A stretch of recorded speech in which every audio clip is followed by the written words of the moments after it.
தமிழ்நாடு பத்திரிகையாளர் நலச்சங்கம் மதுரை மாவட்ட அலுவலகம் திறப்பு விழா.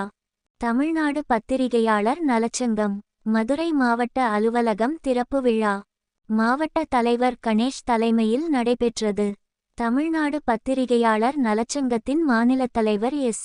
சரவணன் அவர்கள் அலுவலகத்தை திறந்து வைத்தார். இவ்விழாவில் சிறப்பு அழைப்பாளராக மாநில துணைத் தலைவர்கள் பி. ராஜன், என். அறிவழகன், மாநில அமைப்பு செயலாளர்கள் நெல்லை கலைமணி, பி. முகுந்தன் மற்றும் ஊராட்சி உதயம் ஆசிரியர் ஜோதி, நிர்வாக ஆசிரியர் விஜயபாண்டி, புதிய சகாப்தம் முருகானந்தம், அருண் ஆகியோர் கலந்து கொண்டு விழாவை சிறப்பித்தனர். இதனைத் தொடர்ந்து தமிழ்நாடு பத்திரிகையாளர் நலச்சங்கத்தின் மாநில தலைவர் எஸ்.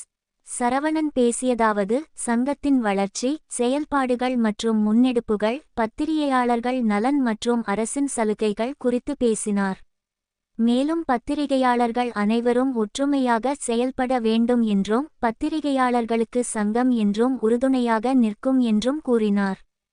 மாவட்ட பொருளாளர் கவிதா, மாவட்ட துணை தலைவர்கள் பிரேம்சங்கர், பாலா, சுரேஷ்பாபு, மாவட்ட இணைச் செயலாளர்கள் கார்த்திக், மணிகண்டராஜா, கௌரவ ஆலோசகர்கள் பாலமுருகன், அருள்ஜோதி, சௌகதலி, செய்தி தொடர்பாளர் மாணிக்கம் உள்ளிட்ட மதுரை மாவட்ட நிர்வாகிகள் விழாவை சிறப்பாக முன்னின்று நடத்தினர்.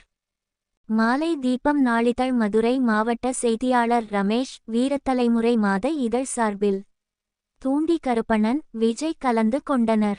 மற்றும் பத்திரிகையாளர்கள், மாமன்ற உறுப்பினர்கள், அரசு துறை அதிகாரிகள், கட்சி நிர்வாகிகள், சமூக ஆர்வலர்கள், அறக்கட்டளை நிர்வாகிகள் என ஏராளமானோர் கலந்து கொண்டனர். விழாவில் கலந்து கொண்ட அனைவருக்கும் இனிப்புகள் மற்றும் மரக்கன்றுகள் வழங்கப்பட்டது.